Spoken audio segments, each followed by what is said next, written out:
Bonjour et bienvenue dans cette nouvelle vidéo. Aujourd'hui on va parler de news Transformers et Pokémon. On commence aujourd'hui avec les Deluxe classes de Age of the Prime. Donc on a Surshot, un personnage de la G1, Blastoff, un Combaticon, donc Retool, Remold de Vortex et des autres Aerial Bots, Jalopy, un Junkion, encore un Remold, enfin Retool existant, Quick Strike, un perso d'Abystera et Quintus Prime qu'on a déjà vu. Dans les Voyagers, on a Brawl que j'attends particulièrement, un autre Combaticon. Vreggar de Transformers Animated qui est un retool d'un Junkion que j'ai déjà. Et enfin Amalgamus Prime qu'on avait déjà vu. Et dans la classe leader, on a Razorclaw qui est une Ricolo de Tiger Hawk que j'ai déjà, donc je vais passer. Et Big Convoy qu'on avait déjà eu présenté par Mark Maher sur son compte Instagram. Donc encore une fois, on attend et on verra. Ensuite en Commander Class pour l'année 2026, on aura donc Onslaught, le chef des Combaticons. Donc pour l'instant, on a juste un rendu 3D. Ils ont dit qu'il sera présenté à la prochaine Comic Con, je sais plus où, je mettrai l'endroit où ce sera pour qu'on ait des infos. Et on attend ça avec impatience.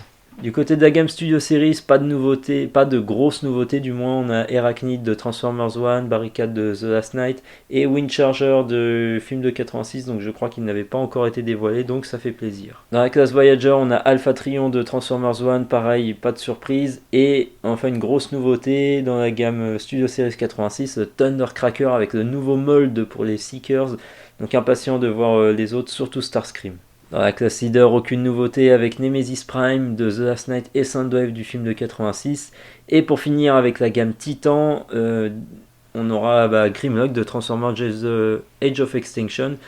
Donc j'attends particulièrement, on attend juste d'avoir le prix. Et enfin dans la gamme Timelines, après Heart of Steel, c'est une nouvelle timeline qui se vient à nous, donc basée sur le Japon féodal, avec un Optimus en mode samouraï, avec une sorte d'armure de samouraï qui a l'air vachement cool, et un Starscream, donc le Starscream se transformera en une sorte d'aigle, et Optimus se transformera en un taureau tirant une charrette, donc pour remplacer le camion et la remorque. Donc c'est cool, les boîtes sont magnifiques, on attend de voir ça avec impatience. Et dans la gamme Retro Toys, on a donc Willy et Outback, des personnages de la G1, donc moi pas des persos qui m'intéressent, donc pourquoi pas, à voir. On a ensuite eu le Nemesis Prime de Transformers Armada, donc moi je vais passer parce que j'ai déjà le Optimus Commander Class d'Armada, il y a juste les couleurs et le visage qui changent.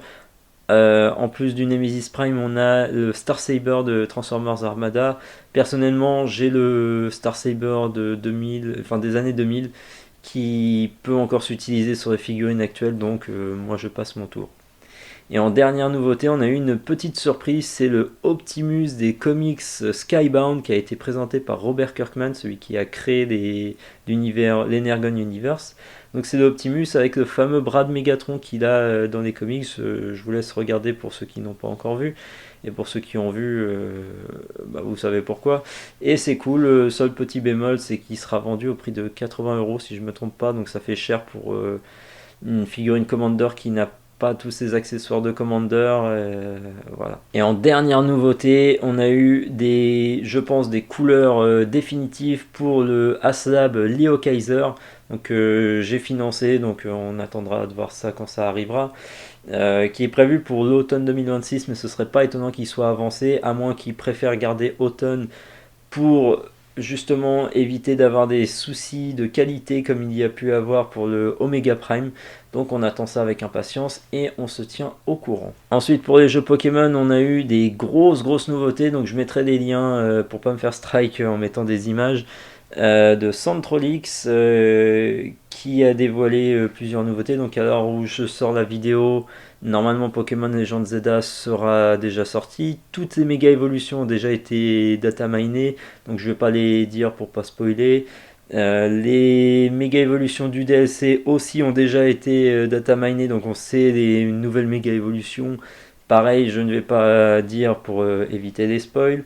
Pour ceux qui veulent garder la surprise, je vous mettrai les liens, les noms sont en anglais, vous avez juste à traduire pour voir.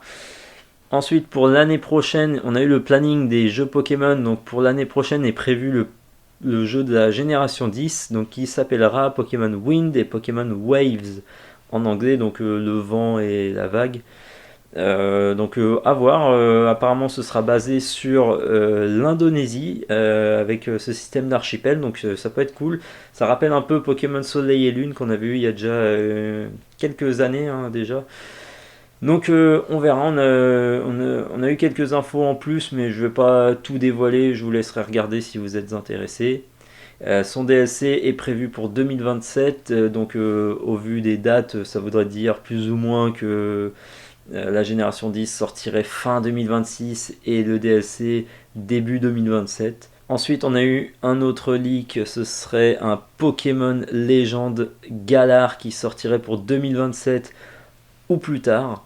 Ensuite, pour 2028, on aurait un jeu remake multi-région, donc qui comprendrait les 4 premières générations, donc Kanto, Johto, Hoenn et Sinnoh, dans un seul et même jeu où on pourra voyager entre les régions, donc ça on attend avec impatience. Pokopia, le jeu qui a été annoncé il y a quelques semaines, mois, dans un Nintendo Direct, aura un DLC. Et pour 2030 est déjà prévu la génération 11, donc on verra bien. D'ailleurs, la génération 10 sera une exclusivité Switch 2 au vu des screenshots qui ont leak du jeu. Certains ont l'air bien plus beaux que ceux à quoi on est habitué dans Pokémon. C'est pas du sublime niveau PS5 comme certains jeux, mais c'est mieux que ce qu'on a pu avoir. Et c'est à minima ce qu'on doit espérer pour des jeux Pokémon. Au minimum. On pourrait avoir plus, mais il faut au minimum ça. Donc pour ces infos, ce qui me hype le plus moi pour l'instant c'est Pokémon Legend Galar qui apparemment se passerait 1000 ou 1500 ans dans le passé, donc ça peut être très très très intéressant, on verra, on attendra de plus amples informations, mais déjà pour l'instant Pokémon Legend Zelda et ensuite la génération 10 qui je pense s'annonce incroyable. Voilà, c'est tout pour cette vidéo news, je vous remercie d'avoir suivi, je vous dis à la prochaine pour une prochaine vidéo, bye.